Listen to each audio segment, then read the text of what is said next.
Treasure Island by Robert Louis Stevenson.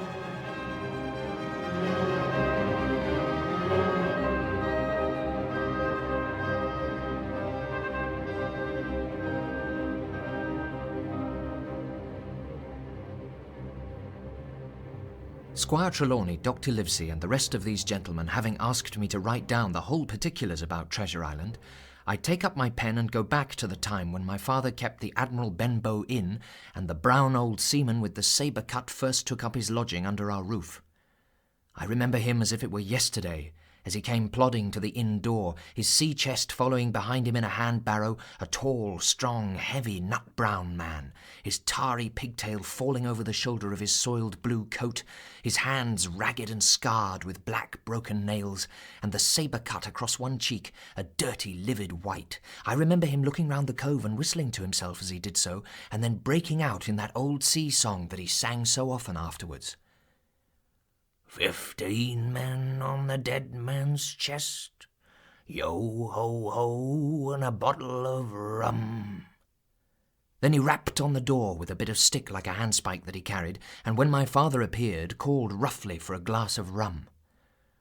"This is a handy cove," says he at length, "and a pleasant sitiated grog shop. Much company, mate?" My father told him no, very little company, the more was the pity. "Well then," said he, "this is the berth for me." "Here you, matey," he cried to the man who trundled the barrow. "Bring up alongside and help up my chest."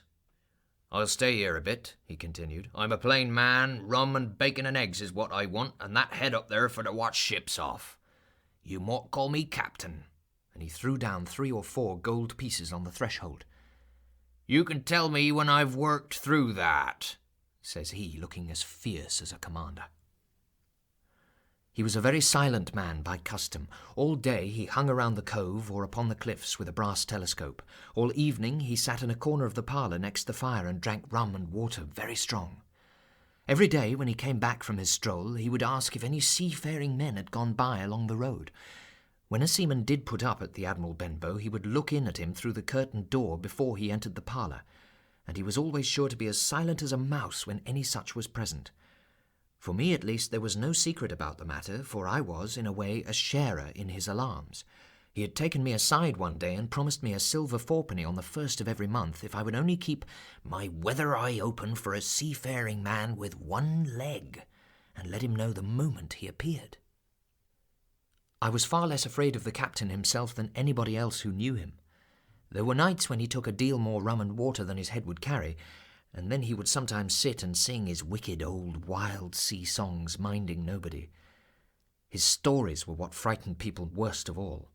Dreadful stories they were, about hanging and walking the plank and storms at sea and the dry Tortugas and wild deeds and places on the Spanish Main. My father was always saying the inn would be ruined, for people would soon cease coming there to be tyrannized over and put down and sent shivering to their beds.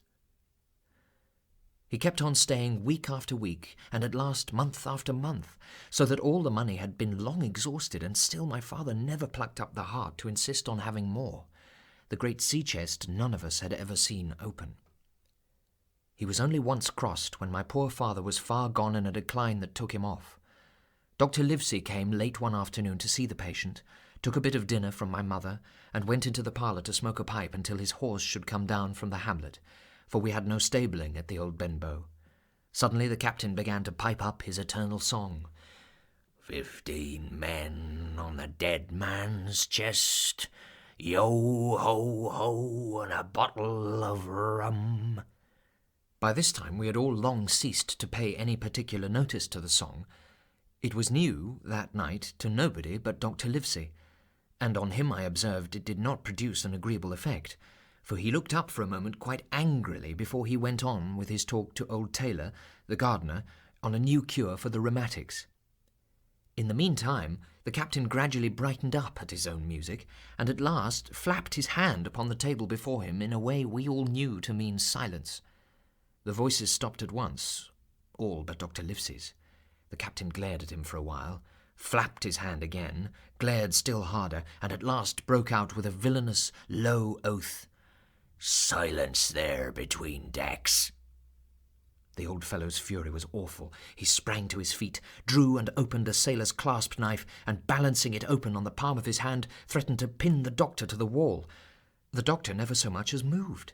He spoke to him as before, over his shoulder and in the same tone of voice, rather high, so that all the room might hear, but perfectly calm and steady. "If you do not put that knife this instant in your pocket, I promise upon my honour you shall hang at the next assizes."